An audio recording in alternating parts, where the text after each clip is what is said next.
I recently had my first VR stream, and it was a disaster. Oh, wow, I'm so bad at this.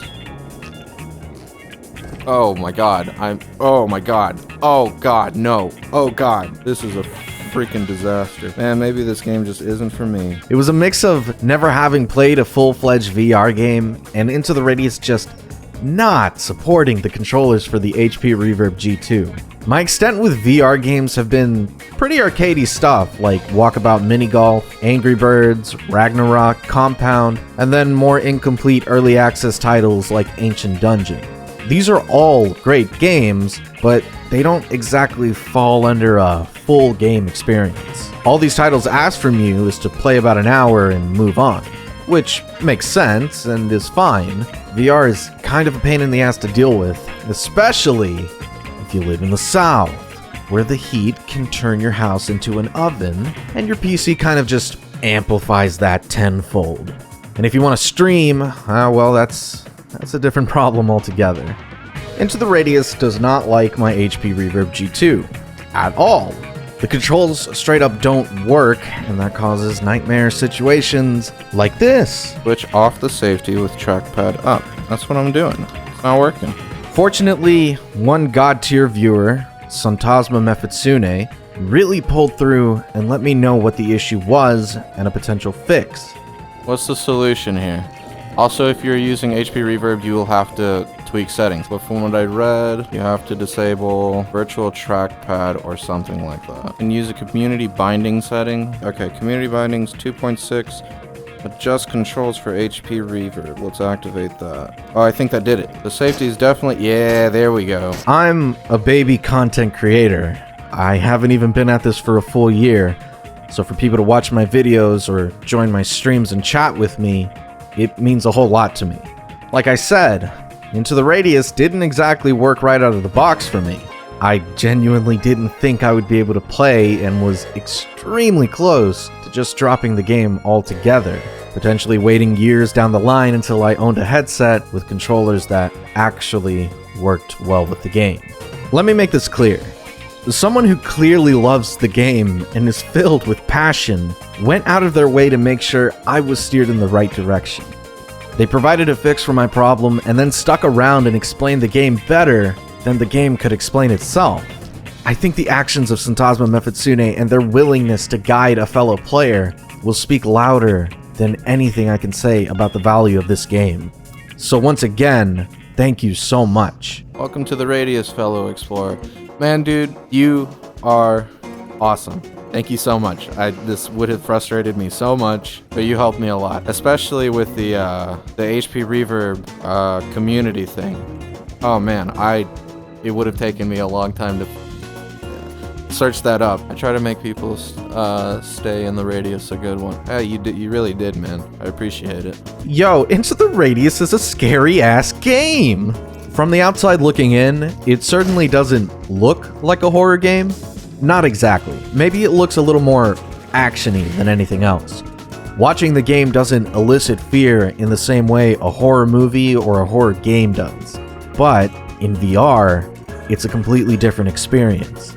Into the Radius's strongest aspect is its audio, and when paired with the god-tier speakers of the HP Reverb, for a moment, virtual reality no longer feels virtual. It is reality. No. No. No.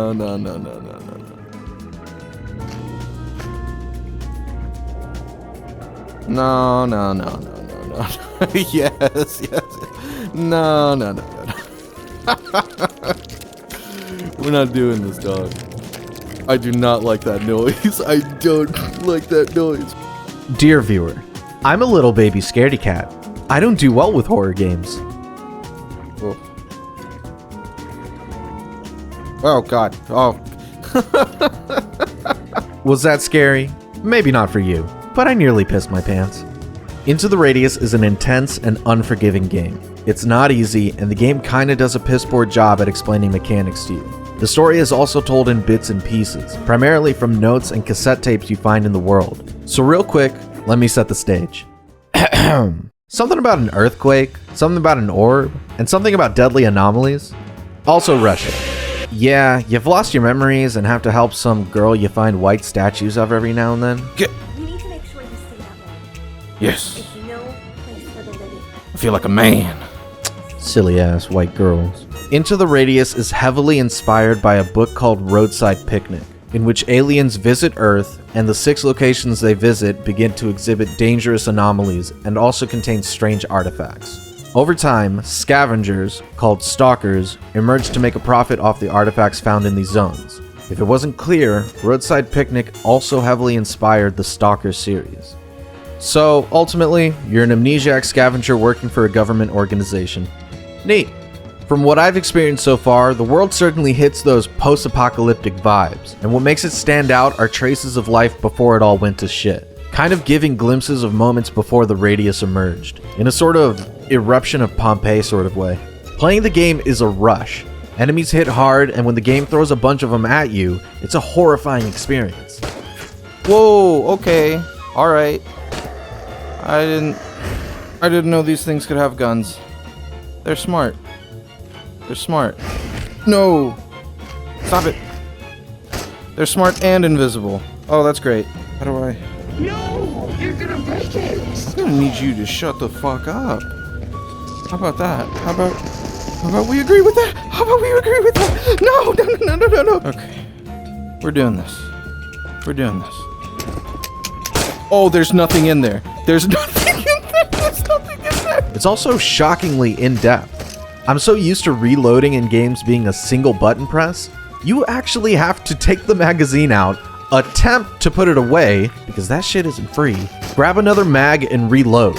And don't forget to flip the safety off, or else nothing's gonna happen. In the heat of the moment, the speed of your reload can make or break you. In order to stop the endless onslaught of these shadow creatures, you have to find rifts and destroy them before they spawn more enemies. Once the enemies are cleared, you can take a breather and scavenge in peace. Well, sort of. You definitely still hear things? Oh, excellent. Don't Shut up. Oh my god. Yeah, that doesn't seem to go away. I'm not crazy. You're crazy. Inventory management is kind of fun, actually. It's pretty neat to grab things and physically put them in your backpack. You also realize very quickly that if you don't pack things neatly and something is in there that you need in the middle of combat, that can kind of be a nerve-wracking situation. You also have to manage your guns too. They have durability. And while I thought it was kind of dumb at first, the act of being at home base, prepping my backpack for the next expedition, and cleaning my guns is kind of therapeutic. Meditative? I don't know. Pick whatever word you want. It feels good. Especially after the rush of horrifying shadow creatures that hunt you down with no reason beyond being compelled to rip you apart. Yeah, cleaning guns is fun. And it's during these moments that you really get an opportunity to smell the roses? That's what guns smell like, right? Yeah, never so much as held one before. Grab the weapon with both hands. It's not the way I roll, baby. Oh yeah, it's a sniper. Yeah. Well, watch me snipe the shit out of this.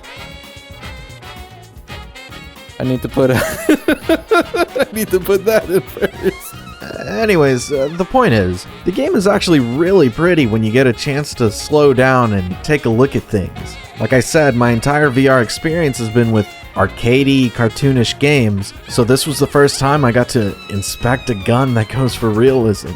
It's not the same as looking at a gun in Call of Duty or Battlefield. It's simply different when you really get to lean in and see for yourself.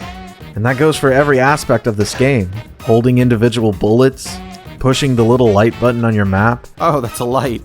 That's cute. even spitting out sunflower seeds. It all goes beyond anything I've experienced in VR so far. And yeah, I'm all for it. It's insane to think I was so close to dropping this game. I'm extremely grateful for the help I received. There's a reason why people call this one of the best VR games. And while I've only scratched the surface of what this game has to offer, I can see that I'm in for an extremely memorable experience. And oh boy, I better get on it because Into the Radius 2 is just around the corner. So yeah, thanks for watching. If you'd like to stick around, be sure to subscribe. Follow me on Twitch for all sorts of video game content, including the rest of my playthrough of Into the Radius. And the absolute best way to keep up with me is by joining the community Discord I just set up. You'll get reliable notifications on YouTube uploads and each time I go live on Twitch. So while this video might be over, that doesn't mean the fun has to stop. I hope to see y'all soon. I think he's a god. Are you a god? This is where you are. Are you a god?